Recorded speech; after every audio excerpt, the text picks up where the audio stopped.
So first off, I want to thank everyone who's watched these previous videos that I've created to allow you to see the proposed changes to the combined procedure pack for Stellaris PC.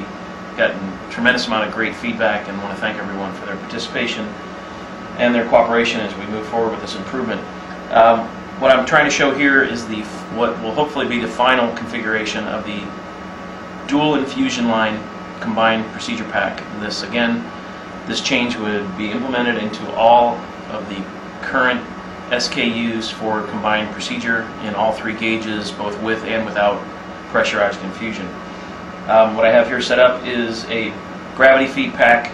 Consider the same configuration would be implemented on the gravity pack as well. I'm sorry, the pressurized infusion pack as well. So my original video was reviewed. We've gotten a slight modification from the teams in Asia Pacific as well as Europe, and have gone ahead and prototyped that here.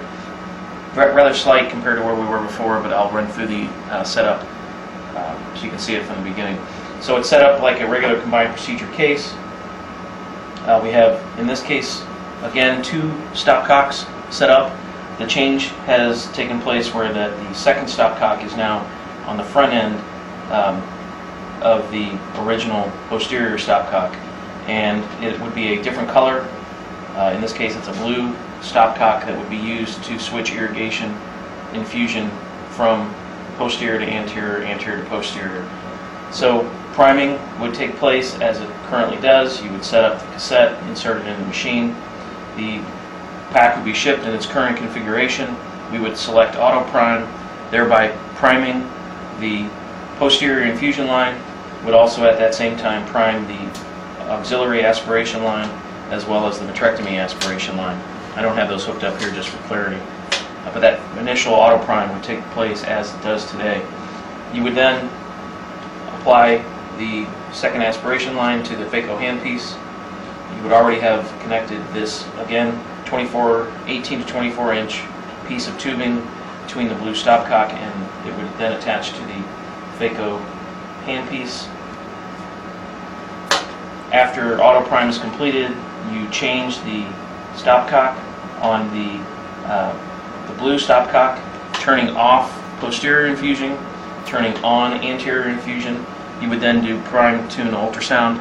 You would tune the ultrasound handpiece and prime the aspiration and irrigation lines on the phaco handpiece. You're now ready for your cataract surgery. You can go ahead and place the posterior infusion line if you'd like at this point, or you can wait and do it later, whichever the surgeon's preference is. If he does want to place the the posterior infusion line first, the scrub simply switches this back to posterior. We now have infusion.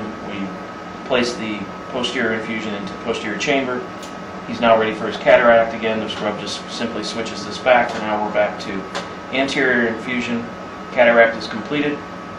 After the cataract is completed, scrub switches back to posterior with, again, the blue stopcock.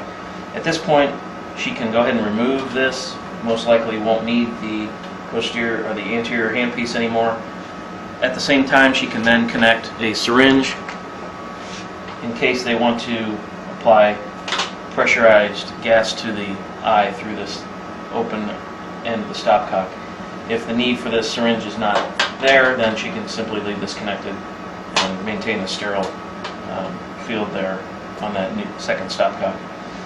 So an added feature there. The other change here is, as before, we now have a standard lure connector on the posterior, or the infusion line coming from the bottle, I should say. It then comes through the main posterior stopcock, and then through the new additional stopcock to switch between anterior and posterior infusion. We've also maintained a removable connector on the air line so that this air line can now be used for other purposes if needed.